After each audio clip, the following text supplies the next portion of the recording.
Chilled pea soup. This fast and flavorful soup is so easy to make. Here's what you'll need to prepare it.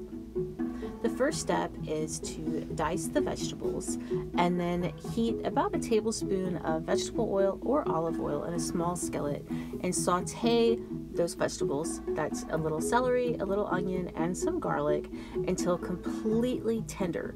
You don't really want the vegetables to brown, but you do want them to completely soften. So if they start to take on a little color before they're soft, just add a splash of water, maybe a tablespoon or so, and keep cooking. And then once they're tender, let that water evaporate out and you should be good to go.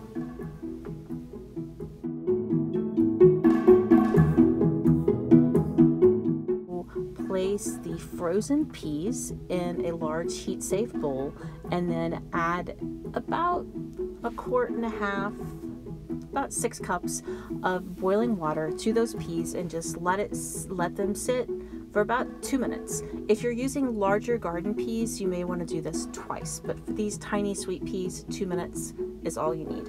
Drain the peas.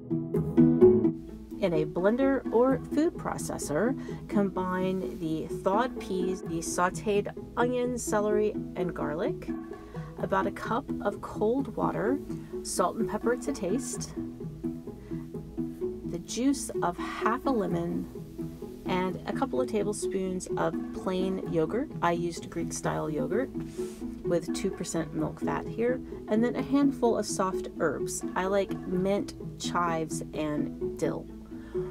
Buzz that in the blender or food processor until it is as smooth as possible. Give the mixture a taste and adjust the seasoning with more salt, pepper, lemon juice, herbs, or yogurt. Be sure to season a little more aggressively than you normally would because chilling the soup is going to dull its flavors a bit. So you may want a little more lemon juice or a little more salt. Chill the mixture for at least 2 hours before serving, and then serve with a sprinkle of more herbs and a drizzle of olive oil. I hope you enjoyed this video. For the complete recipe, please visit us at arkansasonline.com/cooking.